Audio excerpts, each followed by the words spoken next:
Good morning, Fort McMurray, Wood Buffalo, and the rest of the world. You've tuned in to the Mac City Morning Show. I am your host, Elliot Pierre. We're going to start today's episode off the same way we start every episode off, with a moment of gratitude. You could be doing a million other things with your time, and the fact that you spend it with us truly does mean the world.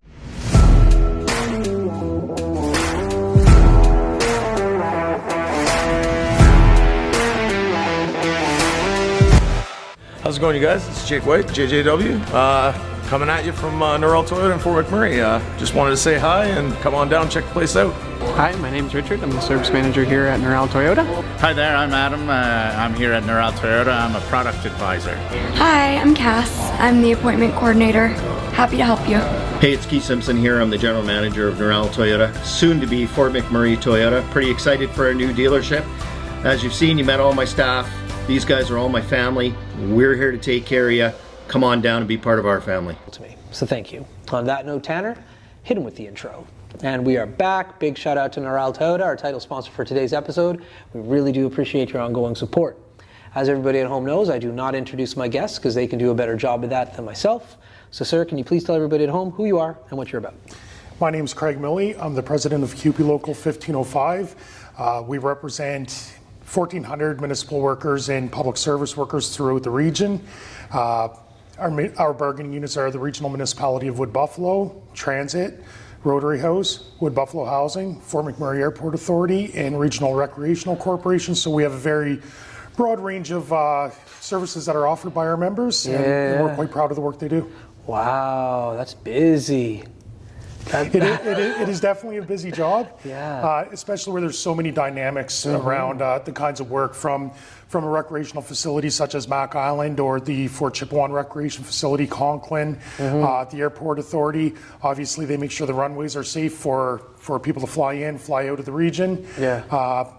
Regional Municipality of Wood Buffalo, whether it be the transit services or you look at our people in roads, parks, the administrative staffs, billing, everything that is offered by the municipality is offered by our members. Wood Buffalo Housing, 2 units there. One offers the subsidized housing, Wood Buffalo Housing itself, and then Rotary House, which is a independent living facility for seniors. So it is definitely a very broad range. Yeah, that's wild. And how long have you been involved in all of this? I got involved in the union in 2020.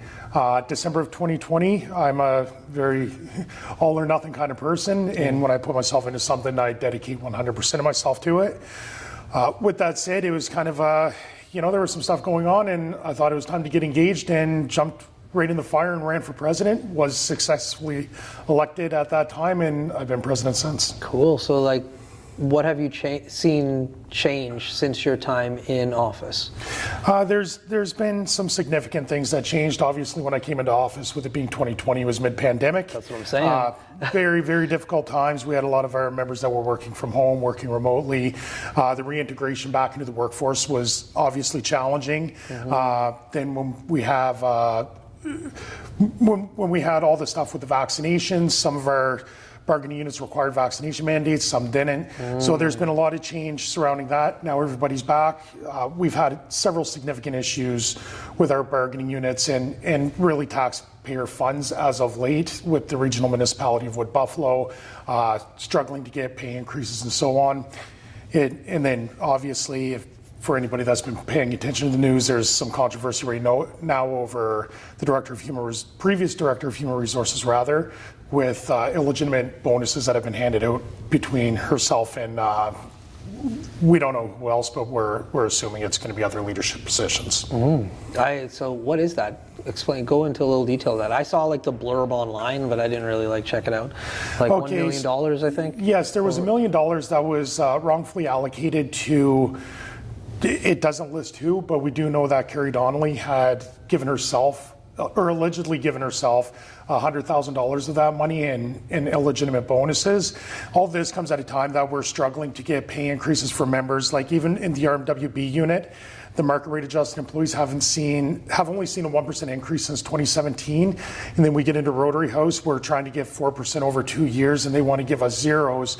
As they're stating, they got to be responsible with taxpayer money. However, at the same time, the Director of Human Resources is handing out over $1 million worth of undisclosed bonuses. How does that get caught? How does somebody find something like that in regards to like when you work like for any large organization? Like there's tons of people who are like checks and balances. I've worked for big oil and gas companies. I'm assuming the municipality has that in check. So how does something like that like fall through the cracks, and how do you end up finding out about that? So from my understanding, from what I've reviewed from the lawsuit, it identifies that when it was coded into the payroll systems, it was done in a very elusive way to ensure that it wasn't caught by anybody. Additionally, all the people that received the bonuses had signed non-disclosure agreements to not discuss it, which is obviously a red flag when it comes to payments. If you're signing a non-disclosure over a payment that's coming on your paycheck, obviously the general public and the taxpayers are not aware. Interesting. And from my understanding, it was caught by a whistleblower, had actually called it in through the whistleblower program, and that's when they started doing the investigation on the matter. Interesting. You hear about that stuff, you see it on the news, and like you're just like, where's that taking place? Like, oh, right here. Formac's pretty diverse like that. And it's very unfortunate. It's a really negative look on our community when something like that happens, and it's making major news headlines. It reflects very poorly on our administration, very poorly on our council, and there's no way this should have slipped through the cracks for several years before getting caught. So, How long have you been in Fort McMurray for? I've been in Fort McMurray since 2002. Okay, so what brought you here originally? I heard there's some money to be made here. At that time, I had very little education. Came here, started washing dishes at the Garden Cafe. For anybody that's been here any significant period of time, started at the Garden Cafe. Worked my way up to cooking at the Garden Cafe. So if you had, you went there and got a clubhouse sandwich at 3 a.m. after diggers, I probably made it. Boom! Really? Back in 2002. Oh man, my studio is right, like I'm in the Greystone building, like right down, and like I look at the Garden Cafe, and I hang out with Vaughn. You know Vaughn, obviously, if you were working at the Garden Cafe. And I'm just like, Vaughn, man, I miss the Garden. Like that was the spot in Fort McMurray. It definitely was, yeah. Yeah. So okay, wow, that's a really cool origin story to coming up to Fort McMurray. So what's your, I'm not even going to ask. I was going to say, what's your wildest story from the Garden Cafe? Don't tell me your wildest story from the Garden Cafe, please, because you're probably not allowed to. But what's the story that sticks out with you from that time? It's been so long now. I only worked there for probably less than a year. So that was many, many years ago. Yeah. Following that, I worked my way through various systems into, labor, got into an apprenticeship as a heavy equipment mechanic. Now, I spent 17 years as heavy equipment technician as well as automotive service technician. Where at? Various spots around within the community. I worked for Flint, Eveready back before it was Clean Harbors, Badger Daylighting. When did you work for Eveready? I worked for Eveready from about 2000, I'm going to say 2004 to 2006 maybe. 2004, 2006? I gotta go through my LinkedIn profile, but I think I worked at Eveready at the same time in like the human resource department that you were working there. Very well could have. Yeah, wild. And what were you doing for them at the time? I started as a laborer, and that's where I started my apprenticeship initially as heavy equipment technician. So you were like in a vac truck, water truck? Like... I was originally stationed as a laborer out in Albion Sands, and then later transferred to Suncor. I spent about a year at Suncor, and that's where I got my apprenticeship, where my apprenticeship started right here in Gregoire. Very cool. Wow, so you have a Class 1 or Class 3 license? I've got a Class 1. Okay. Class 1 driver's license, journeyman heavy equipment technician certification, and automotive service tech certification. Have you kept up your licenses? Because I'm assuming you don't drive anymore. I do. Yeah. I do still maintain my licenses. Yeah. There's always a chance that you may have to go back to that one. Yeah, that was a while. Like when I used to work in that industry, like I would fly down to the East Coast to recruit, and it was one of those things where the boys were always like, "What kind of logbooks do you got to run?" And I'm like, "Well, it's kind of different because like you're not like you have to, but it's not. It's for time purposes, not for DOT." And they're just like, "Oh," and the stories that I'd hear about logbooks were just—it's a really interesting industry to be in. Well, for me, I didn't do a lot of driving other than test driving after we repair a vehicle. Yeah. that's why I maintained a Class 1 driver's license, because still got to do a little bit of driving to make sure everything's fixed, to make it sure, it's safe for the road and safe for the public. Yeah. So why did you think it was pertinent to get a Class 1 or 3? Like, was that part of the requirements? Class 3 was part of the requirements sure. for heavy equipment tech. Yeah. But I chose to get a Class 1 again, all or nothing. If I'm going to do the job, I want to do it to 100% capacity. Yeah, cool. So as of right now, in your current position, what would you say is one of like the main things that you're focusing on? One of the main things that we're focusing on right now is really engaging the public, garnering public support, engaging our members, getting our members support. This extends to our reaffiliation with Wood Buffalo and District Labor Council. Omar, when he brought this back in the light, he's done a wonderful job. We've got a lot of support from them. Likewise, our members recognize who they are. They recognize who our members are, and the public is definitely recognizing who we are. So once we work through everything that we're working through, kind of for our union, for our local itself, we're going to be there to support all other unions as they've been there to support us. So it's really the engagement in the large labor movement that we're working through. Yeah. And so where do you feel that movement is going right now? I think you're going to see significant impacts when it comes to, elected provincial representatives, municipal representatives, hopefully to some degree at some point it goes to federal, because we definitely need more labor-friendly elected officials, whether it be municipal, provincial, or federal government. Because unfortunately there's been, from my view, a big case of divide and conquer, where they kind of pushed all the unions into their own little groups, and when we're all separated, we're not as powerful. When we all come together, which we've been doing as of late, when you have every union backing each other, it gives us the ability, strength in numbers. Yeah. So in a tight-knit community where you have the opportunity to like bump into local councillors, mayors, MLAs, stuff, like what's the game plan on like engaging and like working with or trying to get their ear? It's difficult in our position due to the Municipal Government Act. It's difficult because there's significant topics they won't talk to us about, although we wish they would, because under the Act they can't interfere in the operation of administration. But without that, where they have such a broad oversight, we're starting to see how big issues are happening. Like I said, the bonus gate scandal with the $1 million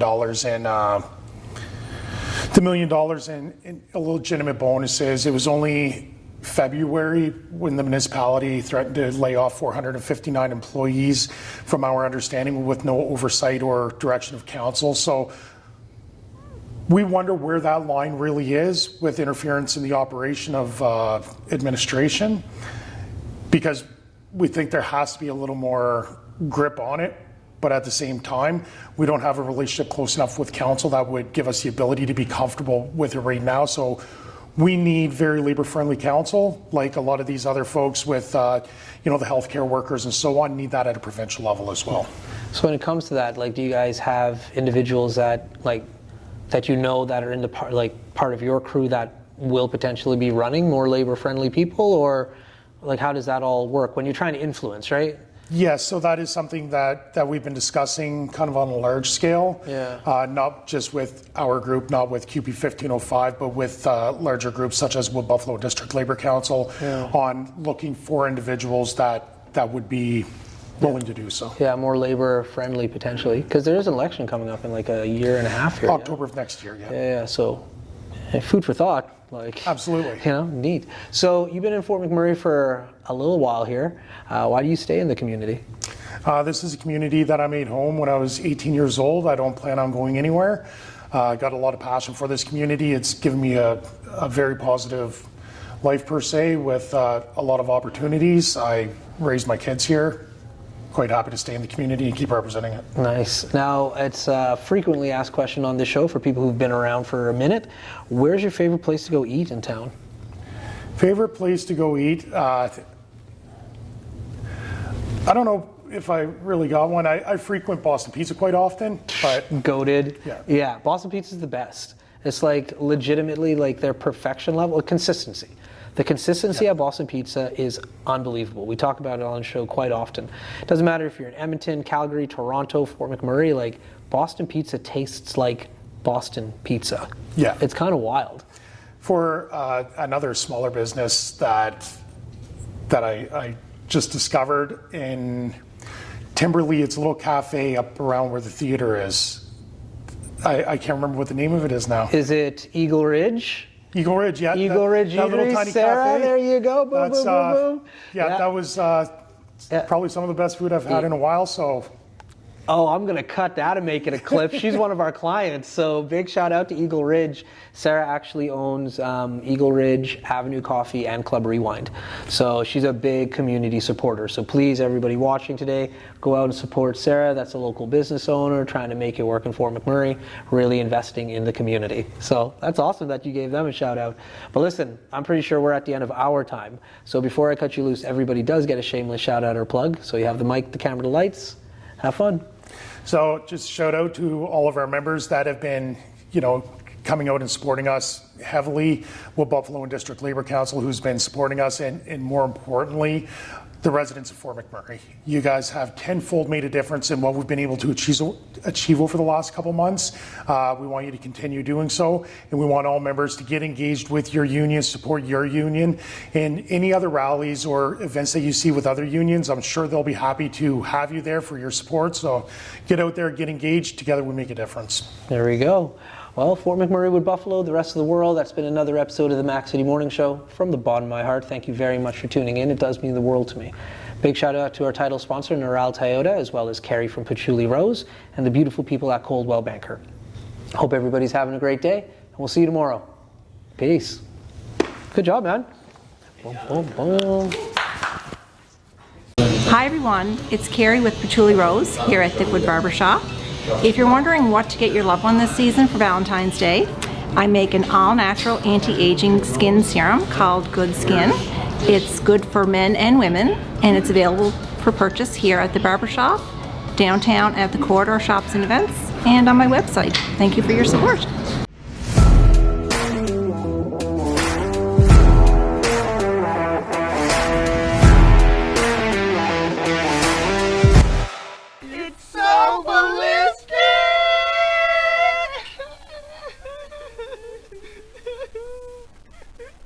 Talk about quenching your ugly thirst.